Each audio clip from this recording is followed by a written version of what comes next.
بسم اللہ الرحمن الرحیم۔ السلام علیکم ناظرین، آج ہم ایک قدیم اور پراسرار تہذیب کی جانب سفر کریں گے جو ہزاروں سال قبل وادی سندھ میں پروان چڑھی۔ یہ ہے موئنجودڑو اور ہڑپا کی داستان جو انسانی تاریخ کی اولین اور ترقی یافتہ تہذیبوں میں شمار ہوتی ہے۔ آئیے اس تہذیب کی گمشدہ دنیا کو دریافت کریں اور جانیں کہ کیسے یہ شہر اپنے وقت سے آگے تھے۔ وادی سندھ کی تہذیب، جسے ہڑپا تہذیب بھی کہا جاتا ہے، تقریباً 3300 قبل مسیح سے 1300 قبل مسیح تک موجود رہی۔ یہ تہذیب موجودہ پاکستان اور شمال مغربی بھارت کے علاقوں میں پھیلی ہوئی تھی۔ اس تہذیب کی خاص بات اس کا منظم شہری منصوبہ، تجارتی نظام اور ثقافتی ترقی تھی۔ ہڑپا وہ مقام ہے جہاں اس تہذیب کی باقیات سب سے پہلے 1921 میں دریافت ہوئیں۔ یہ شہر موجودہ پاکستان کے صوبہ پنجاب میں واقع ہے۔ ہڑپا کی کھدائی سے پتہ چلا کہ یہاں کے لوگ اینٹوں کے منظم گھروں، نکاسی آب کے نظام اور تجارتی مراکز کے ساتھ ایک ترقی یافتہ معاشرتی نظام رکھتے تھے۔ موئنجودڑو، جس کا مطلب ہے مردوں کا ٹیلہ، 1922 میں دریافت ہوا اور یہ موجودہ پاکستان کے صوبہ سندھ میں دریائے سندھ کے قریب واقع ہے۔ یہ شہر اپنی شاندار شہری منصوبہ بندی، پختہ اینٹوں سے بنے گھروں اور پیچیدہ نکاسی آب کے نظام کے لیے مشہور ہے۔ یہاں کی کھدائیوں سے ایک عوامی غسل خانہ اور بازاروں کی باقیات ملی ہیں، جو اس وقت کی سماجی اور معاشی ترقی کی عکاسی کرتی ہیں۔ موئنجودڑو اور ہڑپا کی شہری منصوبہ بندی حیرت انگیز تھی۔ شہر کی گلیاں سیدھی اور ایک دوسرے کو عموداً کاٹتی تھیں، جس سے ایک گرڈ نما نقشہ بنتا تھا۔ وادی سندھ کی تہذیب کی معیشت زراعت اور تجارت پر مبنی تھی۔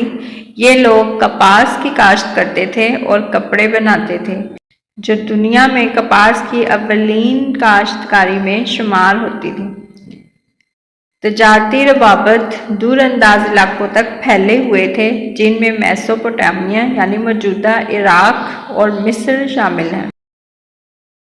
یہاں سے ملنے والی مہریں اور وزنی پیمانے اس بات کی گواہی دیتے ہیں کہ تجارت منظم اور معیاری تھی۔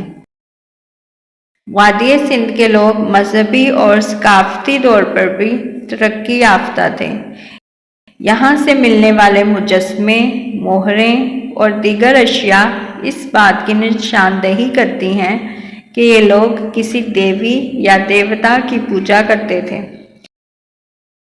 مشہور پجاری بادشاہ کا مجسمہ اور یوگانوا مہر اس تہذیب کی روحانی پہلوؤں کی عکاسی کرتے ہیں۔ وادی سندھ کی تہذیب کی اپنی مخصوص تحریر تھی، جو مہروں اور دیگر اشیاء پر ملی ہے۔ یہ تحریر ابھی تک مکمل طور پر سمجھ میں نہیں آئی اور اس کی مکمل تفہیم ایک معمہ بنی ہوئی ہے۔ اگر یہ تحریر پڑھ لی جائے تو اس تہذیب کے بارے میں مزید راز افشاں ہو سکتے ہیں۔ اس عظیم تہذیب کے زوال کے بارے میں مختلف نظریات پیش کیے گئے ہیں۔ کچھ ماہرین کا خیال ہے کہ دریاؤں کے رخ میں تبدیلی، ماحولیاتی تبدیلیاں یا قدرتی آفات اس کے زوال کا سبب بنی۔ دیگر کا ماننا ہے کہ بیرونی حملہ آوروں یا اندرونی سماجی مسائل نے اس تہذیب کو کمزور کیا۔ شاید حقیقت ان تمام عوامل کا مجموعہ ہو سکتی ہے۔ آج موئنجودڑو اور ہڑپا یونیسکو کے عالمی ورثے میں شامل ہیں۔ یہ مقامات تحقیق، تعلیم اور سیاحت کے مراکز ہیں، جہاں دنیا بھر سے لوگ آ کر اس قدیم تہذیب کی جھلک دیکھتے ہیں۔ تاہم ماحولیاتی تبدیلیاں اور انسانی سرگرمیاں ان مقامات کو نقصان پہنچا رہی ہیں اور ان کی حفاظت کے لیے مزید اقدامات کی ضرورت ہے۔ موئنجودڑو اور ہڑپا ہمیں بتاتے ہیں کہ ترقی، تہذیب اور انسانی علم ہزاروں سال پہلے بھی موجود تھے۔